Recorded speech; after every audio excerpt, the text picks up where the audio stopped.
वंदितो सर्वसिद्धे ध्रुवममलमणोवमं गतिं पत्ते वोच्छामि समय पाहुड निर्मो सुध केवली भड़िदम।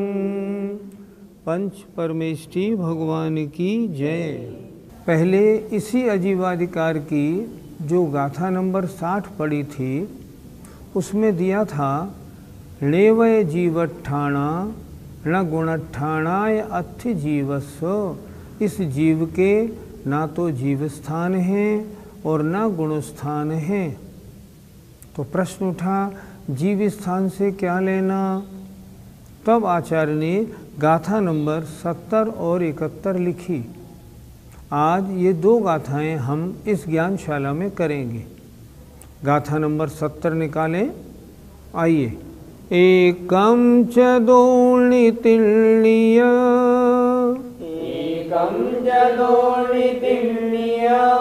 चत्तारिय पंच इंद्रिया जीवा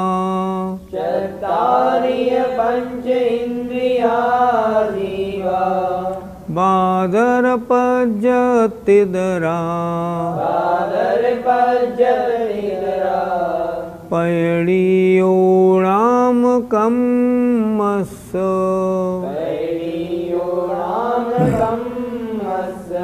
बोलिए। एकम च दोणितिल्य चत्तारिय पंच इंद्रिया जीवा बादर पज्जतिदरा पैणीयोणाम कम्मस्स। एकम च दोणितिल्य चत्तारिय पंच इंद्रिया जीवा बादर पज्जतिदरा पैणीयोणाम कम्मस्स। आइए एक एक शब्द के अर्थ पे ध्यान देते हैं। एकम माने एक इंद्रिय, च दोणी दो इंद्रिय, तिन्नी तीन इंद्रिय, चत्तारी चार इंद्रिय और पंचेंद्रिया और पंचेंद्रिय जीव। चर्चा हो रही है जीव स्थान की। फिर देखें एकम एक इंद्रिय, दोणी दो इंद्रिय, तिन्नी तीन इंद्रिय, चत्तारी चार इंद्रिय और जीवा कैसे होते हैं पंचेंद्रिया पंचेंद्रिय। और कैसे हैं बादर पज्जत और इदरा अर्थात बादर और पर्याप्त। इदरा माने इनसे इतर माने उल्टे। बादर का उल्टा सूक्ष्म, पर्याप्त के उल्टे अपर्याप्त। देखिए बादर पर्याप्त और इनसे इतर माने उल्टे सूक्ष्म और अपर्याप्त। ये क्या है नाम कम्मस्स नाम कर्म की प्रकृतियां हैं।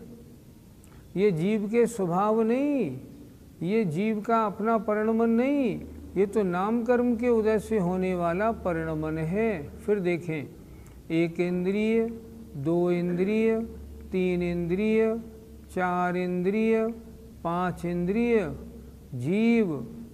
तो ये क्या बादर होते हैं पर्याप्त और इनसे इतर माने उल्टे सूक्ष्म और अपर्याप्त। इस प्रकार ये जो जीव हैं ये जीव कैसे हैं इनसे बने हैं। ये क्या है नाम कर्म की प्रकृतियां हैं। ये तो सब जितनी बताई ये सब नाम कर्म की प्रकृतियां हैं। जिस प्रकृति का उदय होता है जीव को वैसा ही शरीर मिलता है। बादर का उदय हुआ तो बादर शरीर, पर्याप्त का उदय हुआ तो पर्याप्त, अगर सूक्ष्म का उदय हुआ तो सूक्ष्म शरीर, अपर्याप्त का उदय हुआ तो अपर्याप्त। ऐसा होने का इनका तरीका है। ये सब नाम कर्म की प्रकृतियां हैं। एक इंद्रिय, दो इंद्रिय, तीन इंद्रिय, चार इंद्रिय, पंचेंद्रिय, बादर, पर्याप्त और इनसे इतर माने उल्टे, सूक्ष्म और अपर्याप्त, ये नाम कर्म की प्रकृतियां हैं। पंडित जी, जीव स्थान तो 14 होते हैं, तो वो इसमें कैसे लगेंगे? जीव स्थानों की चर्चा है। जीव स्थान कहो या जीव समास कहो, एक ही बात है। जीव समास कितने होते हैं? 14। कैसे होते हैं? अर्थात जीव कितने प्रकार के हैं संसार में? एक इंद्रिय दो प्रकार के, बादर और सूक्ष्म। दो इंद्रिय हम कैसे जोड़ेंगे? एक इंद्रिय बादर, एक इंद्रिय सूक्ष्म, दो इंद्रिय, तीन इंद्रिय, चार इंद्रिय, पंचेंद्रिय सैनी और पंचेंद्रिय असैनी। फिर देखें एक बार, एक इंद्रिय बादर, एक इंद्रिय सूक्ष्म, दो इंद्रिय, तीन इंद्रिय, चार इंद्रिय, पंचेंद्रिय असैनी, पंचेंद्रिय सैनी, ये हो गए 7। और ये सातों ही सातों पर्याप्तक भी होते हैं और अपर्याप्तक भी होते हैं। तो 7 और 7 14, 7 पर्याप्त, 7 अपर्याप्त, ये कुल मिला के 14 प्रकार के जीव समास हैं। अब इनमें हम कौन से हैं? हम पंचेंद्रिय सैनी पर्याप्त हैं। सामने पीपल का पेड़ खड़ा है, ये क्या है?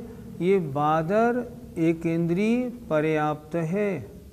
ये बादर एक इंद्रिय है और पर्याप्त है। ये मक्खी क्या है? ये मक्खी क्या है? 4 इंद्रिय जीव है। कैसी है? बादर है और पर्याप्त है। इस तरह 7 पर्याप्त और 7 अपर्याप्त 14 प्रकार के जीव होते हैं।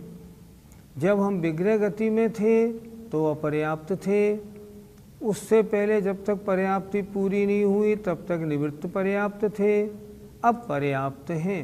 इस तरह 14 प्रकार के जीव स्थान या जीव समास होते। नाम कर्म की प्रकृति से इनका क्या संबंध है? नाम कर्म की प्रकृति, जो प्रकृति उदय में आती है उसके अनुसार जीव को वैसा शरीर मिलता है। एक इंद्रिय नाम कर्म का उदय हुआ तो जीव एक इंद्रिय बनता है। पंचेंद्रिय नाम कर्म का उदय हो तो जीव पंचेंद्रिय बनता है। बादर नाम कर्म का उदय हो तो बादर बनता है। सूक्ष्म का उदय हो तो सूक्ष्म बनता है। पर्याप्त का उदय हो तो पर्याप्त और अपर्याप्त का उदय हो तो अपर्याप्त। तो नाम कर्म की प्रकृतियाँ कारण हैं और ये जो एक इंद्रिय दो इंद्रिय आदि पर्याय, ये उसके कारण मिलने वाली पर्याय हैं। इसलिए ये 14 जो समास जीव समास हैं, ये सब नाम कर्म की प्रकृतियों के कारण हुए हैं। इसलिए उन्होंने लिखा ये तो नाम कर्म की प्रकृति हैं। पंडित जी, बादर और पर्याप्त नाम कर्म क्या होता है? शरीर 2 प्रकार के होते हैं, बादर और सूक्ष्म। बादर शरीर वो हैं जो रुकते हैं और रोकते हैं। सूक्ष्म शरीर वो हैं जो न रुकते हैं न रोकते हैं। जब बादर नाम कर्म की प्रकृति का उदय होता है तो रुकने और रोकने वाला शरीर मिलता है, और जब सूक्ष्म नाम कर्म का उदय होता है तो जो शरीर मिलता है वो न रुकता है न रोकता है। 2 प्रकार के शरीर वाले होते हैं जीव। ऐसे अनंतानंत जीव इस संसार में हैं जो सूक्ष्म नाम कर्म के उदय से सूक्ष्म शरीरधारी हैं। पहाड़ों में से निकलते हैं, दीवार में से निकलते हैं, उन्हें कोई रोकने वाला नहीं है। ऐसे भी होते हैं। पर्याप्त नाम कर्म वो है जिसके उदय से जीव की पर्याप्तियाँ पूरी होती हैं। अपर्याप्त नाम कर्म का उदय वो है जिसके उदय से पर्याप्तियाँ जीव की पूरी नहीं होती। पर्याप्ति 6 होती हैं: आहार, शरीर, इंद्रिय, श्वासोच्छ्वास, भाषा और मन। एक इंद्रिय जीव के 4 पर्याप्ति हैं, आहार, शरीर, इंद्रिय, श्वासोच्छ्वास, भाषा और मन नहीं, भाषा और मन नहीं है। इसी तरह जिस जीव के पर्याप्त नाम कर्म का उदय होता है उसको मिलने वाली पर्याप्तियाँ पूरी होती हैं। जिनके अपर्याप्त नाम कर्म का उदय होता है उस जीव के मिलने वाली पर्याप्तियाँ एक भी पूरी नहीं होती। ये पर्याप्त और अपर्याप्त नाम कर्म का कार्य है। पर्याप्त सूक्ष्म त्रस्थावर बादरादि ये नाम कर्म प्रकृति विकलेन्द्रियादि संसारी जीव बंधता इनसे यदा है, पूर्वोक्त नाम मिलते उसको तदा है। आचार्य कहते हैं कि नाम कर्म की प्रकृतियों के कारण जो अवस्थाएं प्राप्त हुई वे अवस्थाएं नाम कर्म की रही या जीव की? तो जीव को प्राप्त हुई हैं तो नाम कर्म की ना, इसलिए उनको हम जीव की अवस्था नहीं कहते। नाम कर्म के कारण प्राप्त हुई तो वे नाम कर्म की हैं। देखिए, एदाहि अणिवत्ता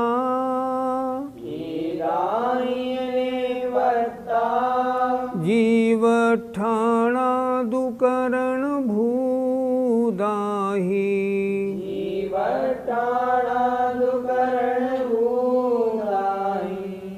पैणी पुगलमयी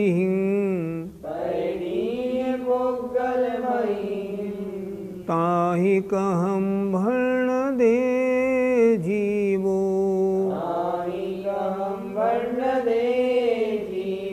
बोलिए, एदाहि अणिवत्ता जीवठाणा दुकरण भूदाहि पैणी पुगलमयी ताहि कहम भर्ण दे जीवो।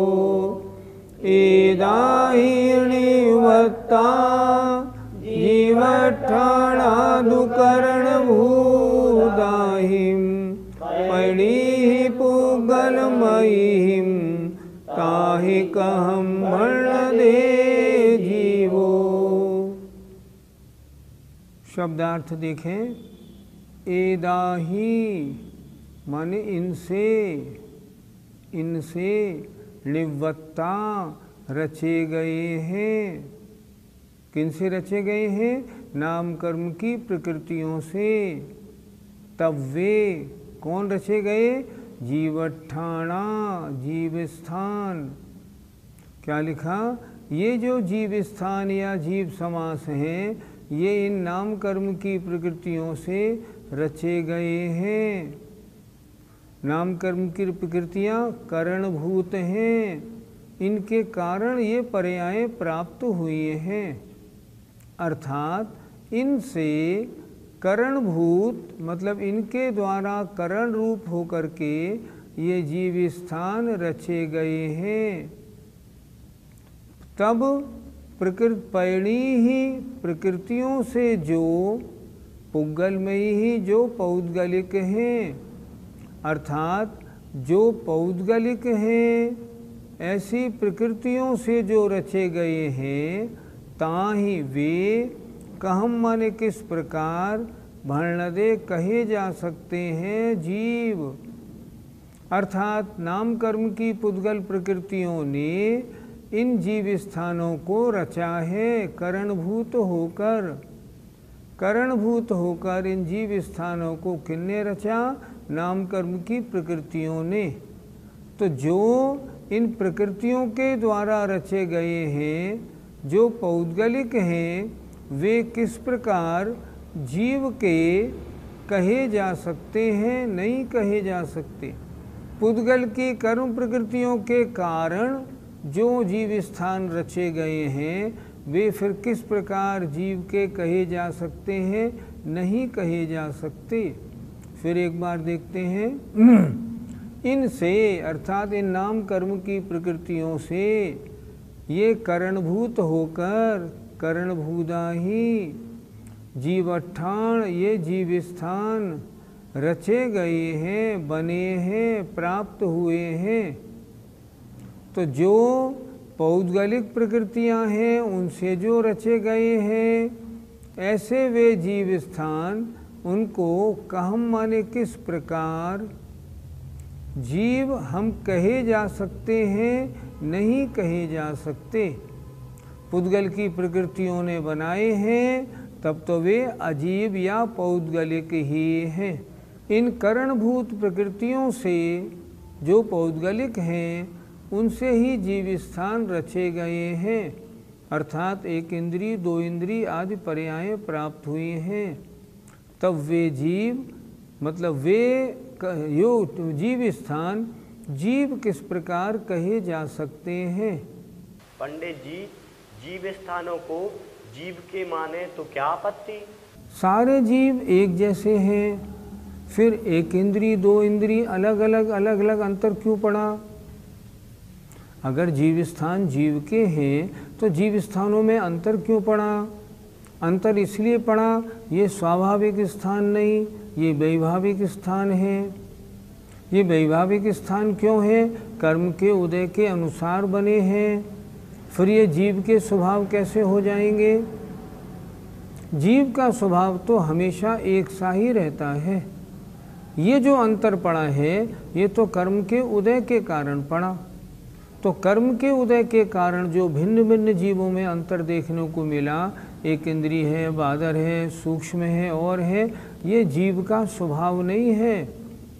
ये तो कर्म के उदय से प्राप्त अवस्थाएं हैं, इसलिए ये जीव की नहीं हो सकती।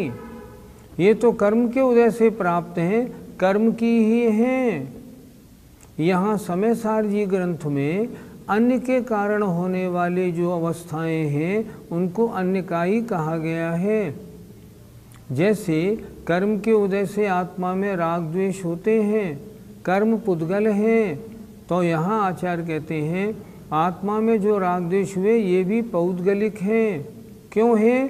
क्योंकि पुद्गल के कारण उत्पन्न हुए।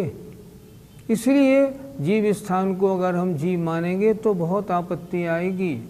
फिर तो सारे जीव एक से होने चाहिए। दूसरी बात, ये जीव स्थान कर्म उदय से प्राप्त हुए हैं, इसलिए ये जीव के स्वभाव नहीं, व्यवहारने से जीव के हैं, इसमें कोई आपत्ति नहीं।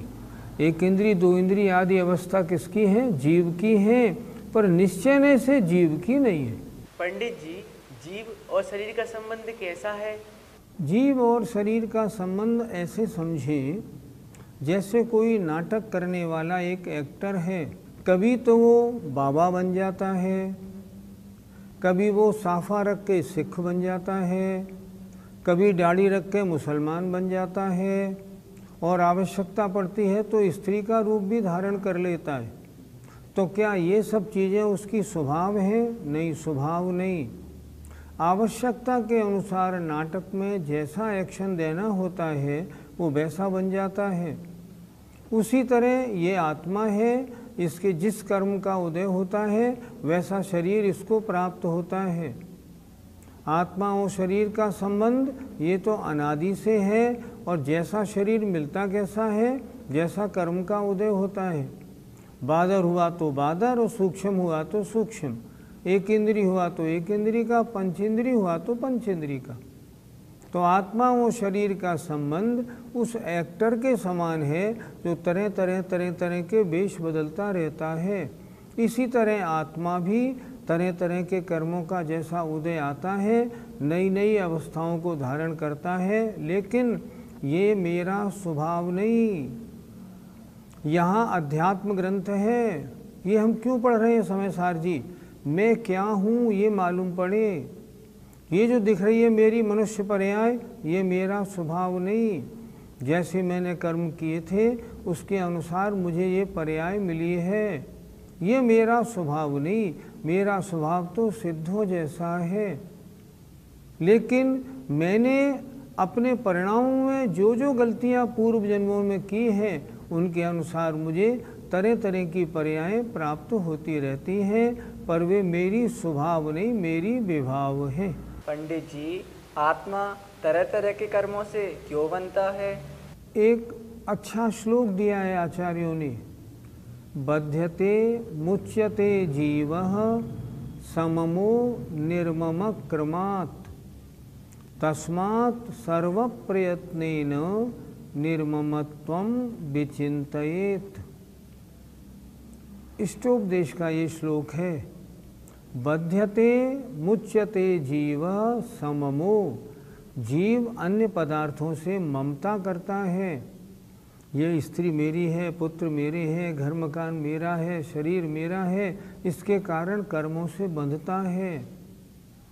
और मुच्यते निर्ममत, अर्थात किसी से अपना संबंध नहीं रखता है, अपने को आत्मा मात्र मानता है तो कर्मों से छूटता है। बध्यते मुच्यते जीव सममो निर्मम क्रमात्। फिर हम क्या करें? तस्मात् सर्व प्रयत्नेन, इसलिए सारे प्रयत्नों के द्वारा निर्ममत्वं विचिन्तयेत्, निर्मम पने का चिंतन करो। मेरा कोई नहीं, मैं किसी का नहीं, मैं अकेला हूँ। जितना ये संसार है व्यवहार से मेरा कहा जाता है, वास्तव में मेरा कोई नहीं, मैं तो ज्ञाता दृष्टा मात्र आत्मा हूँ। ऐसी एक गाथा अभी समय सारजी में भी आएगी, वो भी आप देखना, बिल्कुल यही गाथा है। इसलिए अच्छी तरह से संसार के जितने पदार्थ हैं इनसे मेरा कोई संबंध नहीं। इस पर्याय में ये मुझे प्राप्त हुए हैं, लेकिन ये मेरे स्वभाव नहीं, शरीर भी मेरा स्वभाव नहीं, ये जो वर्तमान अवस्था है कोई मेरा स्वभाव नहीं। ये सब तो कर्म उदय से प्राप्त हैं, और ये जैसे मैंने कर्म किए हैं वैसी परिस्थितियाँ, वैसा शरीर मुझे मिला है। इसलिए अब इस पर्याय में मैं क्या करूं? राग द्वेष से दूर हटूं। क्या लिखते हैं देखो, यह राग आग दहे सदा ताते समामृत से ये, चिर भजे विषय कषाय अब तो त्याग निज पद बेइये। अनंत काल से और इस पर्याय में भी आपकी उम्र 60 वर्ष की है, तो 60 वर्ष तक आपने हमने क्या किया? सिर्फ एक ही काम किया, विषय कषाय, पंचेंद्रियों के विषयों को भोगना, 4 कषायों में लगे रहना। अब इनको छोड़ें और अपने इस समय सारजी में जैसा आत्मा का स्वरूप बताया है ऐसे बनने की कोशिश करें। राग द्वेष मेरे स्वभाव नहीं, मैं तो चित्त स्वरूपी हूँ, ऐसा विचार बनाएं तो क्या होगा? कर्म छूटेंगे, क्रम क्रम से आत्मा शुद्ध बन जाएगी। गाथा नंबर 71 का पद्यानुवाद पढ़ते हैं। रूपाभिभूत जड़ पुद्गल कर्म द्वारा, ये जीव थान सब निर्मित है सुचारा। मानो इन्हें फिर सचेतन जीव कैसा, जो है असंभव सुसंभव होए